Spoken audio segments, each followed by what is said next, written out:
I think I made a mistake. This is gonna be a different kind of video. But basically I started this year saying I was gonna make a feature film, and I was very excited about that idea. It was like, this is like a compass, I'm gonna do this thing. And now I find myself not having worked on the feature film for the last 2 months. Really the whole summer I didn't work on the feature film. And really that's for 3 big reasons. And I just wanted to give you guys a little update in case you're wondering, like, what the heck? I thought he was gonna make this feature film, and he hasn't been talking about it. Well, here's kind of the update on that. And I think many of you will be able to relate to many of these reasons and things that I'm thinking about and going back and forth on, second guessing. I'm definitely doing this. I don't know if I should be doing this. The first big reason why I haven't been working on the feature film, even though I still think it's a really cool idea, and everybody I've been talking to, I think, has been very receptive to the idea.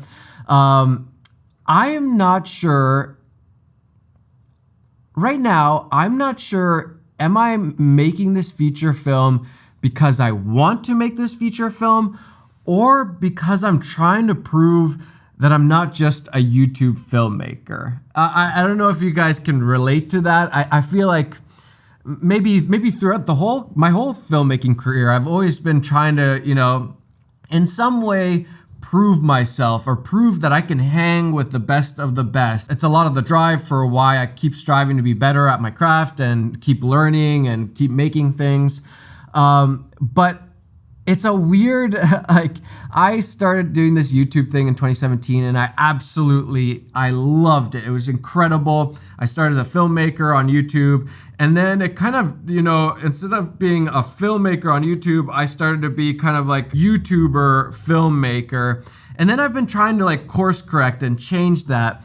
But at the same time, that's where this first part comes in, is am I just trying to make a feature film because it's the pinnacle of filmmaking? I want to prove that I'm a real filmmaker. Is that my motivation, or is my motivation that I really truly want to make this feature film right now? Because the fact of the matter is, I don't have to make this feature film this year. I could make it 5 years, 10 years from now. I do not have to make a feature film right now. And I think a lot of us feel like we have to do everything this year. We have to do it all. We have to start a business. We have to be the best DP in the world. We have to make a lot of money. We have to buy the fancy car. We have to buy a house. We have to do it all this year.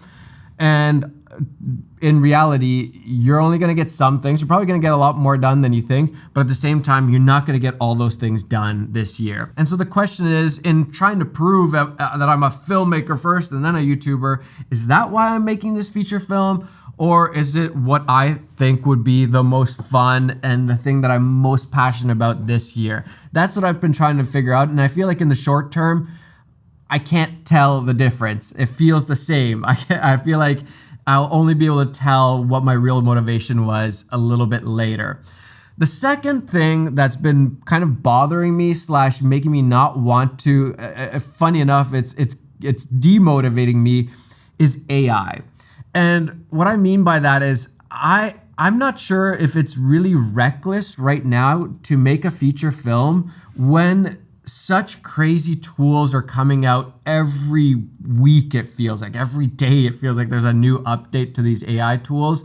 And I think there's a lot of garbage out there, but I think there is also some little bits of oh, that is really interesting. And the question that I'm kind of wrestling with is, if I make the feature film next year versus this year, am I going to be able to make it for a fraction of the budget, but way better quality because I have all these new powerful tools in my hands? And don't get it mixed up. This might be the biggest investment of money and time and resources us filmmakers ever get. I feel like we've somehow accidentally, these AI companies didn't start with the idea of we're gonna make tools for filmmakers. That's just a trickle down effect that we're all of a sudden getting all these interesting AI tools. Photoshop has generative fill. We have these AI generation photos and videos and manipulating our images, doing essentially map painting or green screen, VFX, all of these things. This is an accident that has happened, that somehow all of this money has been poured into filmmaking. And I honestly think we're going to get some crazy tools out of this. Maybe not quite yet. We're like maybe sort of there in some ways. But yeah, I think this might be one of the biggest investments of time, money, and energy that filmmakers will ever get. Because if they had decided that we're going to do this for filmmakers, it would have never happened because there's not enough money in filmmaking to pay off all of this AI investment. So yeah, that's been demotivating. It's like, am I just wasting my time and money making the feature film this year when I could do it better and for cheaper and easier next year? And it could be like a way better movie because it might give me the ability to do things that I would not be able to do with the budgets that I would have. Again, right now, in the short term, I don't know if that's just stupid and like next year, be like, oh, all the AI tools, they were all garbage. That's not going to help at all.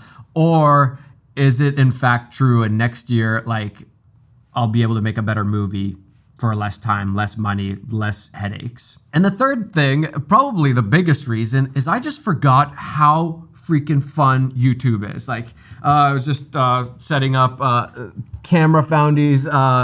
This is the Cineback system. Caleb Pike from DSLR Video Shooter, he's a good dude. He came up with this. This just makes your like FX3 into basically like a little mini cinema camera. You got all your power options there. The LCD screen fits perfectly into here, so it's kind of like protected and nice. I love testing. I have the new Dizio Vespid 2s right here. I love the fact that I get to try new gear, test new gear. I get to experience things. I get to go on trips. I love learning and just dabbling with new things and at the same time teaching you guys and bringing you guys on the ride. I just really, really enjoy YouTube. I started at the beginning of the year, putting time and effort into YouTube. But as the year has gone by, I've just been putting more time and more effort into YouTube, and I'm getting even more into it, more excited about it. So it's just like naturally there's been less time to work on the feature film because I'm so interested in doing this YouTube stuff. I just find it fascinating. It's so fun. I think it's like the coolest job I could ever have. And so then that also makes me question, like, why am I trying to make feature films? Why am I trying to reinvent the wheel of like what I want to do with my life when I've figured it out? At least right now, I love this. And so it feels a little like, what am I doing? Am I just being an idiot? But at the same time, I would love to make a feature film. I would love to make a feature doc. I would love to make a doc series. I would love to make more also high quality stuff. And maybe that just means I need to find more partners and people to work with so that we can make those things happen and I can still keep doing YouTube, because that would suck. If you told me right now, like, you can make a feature film, but you have to stop making YouTube videos, I'd be like, no thanks, pass. I'm gonna keep making YouTube videos. And so I don't wanna stop making YouTube videos. So yeah, those are kind of the dilemmas, the questions that I've been thinking about, going back and forth, trying to figure out, like, should I do it? Should I not? Should I be putting all this time and effort into it right now? Should I be just doing the YouTube thing? What should I be doing? And I think a lot of us go through these same things. You don't know exactly what you should be doing, but I guess this is a case of one of those situations where you just have to take one step at a time, have some goals and have some direction, but like one step at a time, and you'll realize, like, oh, actually this is the direction I should be going. And that's kind of how I feel right now. And so I feel a little bit bad that I was like, I'm gonna make a feature film this year, and now I'm like, I'm not sure if I'm gonna make a feature film right now, but at the same time, this feels like the right way to do things. I think it would be the worst thing possible to force myself, if my steps are going this way towards just being doing YouTube and doing this thing, and I just force myself over here to a feature film, I think I'd probably hate the process. I probably never want to make a feature film again. So yeah, I think I have to see where these steps go. Are they gonna go over here and just do more YouTube and go even deeper into the YouTube world of filmmaking and talking to DPs and reviewing gear? There's some very interesting gear coming out real soon. Or do I try to go the more traditional route of actually making feature films or series or doc series? Or do I do both? Yeah, that's what I'm trying to figure out right now. So yeah, I just wanted to give you guys a little update. This was just a little casual video. I hope you guys appreciate it. I also, one of the things I realized is like, I miss making more videos. I came into the year starting with like, I'm gonna make these big videos, maybe one video a week. And I'm just like, nah, I'm not sure I like that. I like, I've been saying this to a lot of people. I like closing the loop of creation faster, like coming up with an idea, scripting, going out there and shooting, editing, posting it, getting feedback, seeing people's reactions, and then coming up with another idea. I like closing that loop much faster than maybe other people do. And so for me, I'm like, I think I might want to make like 2 videos a week, because I feel like I'm not giving myself enough chances to talk about this thing or talk about these lenses, or I just made a whole video about how I love using my iPhone as a monitor, as I'm using right now. I love these little things, and they don't necessarily warrant a big 30 to 50 minute video. They need like 10 minutes, and I want to talk about it. I want to tell you guys about it because I think it'll help you out. So yeah, that's kind of where I'm at right now. I hope you guys appreciate it. I hope you guys had an amazing summer. Feels like the next season has started, at least for me. And yeah, I'm very, very excited for this one. Wait for the next video. It's gonna be a good one. All right, all right, I'll see you guys later. Thanks for listening. Appreciate you guys. Thanks for being here. All right, bye. Coffee, love it.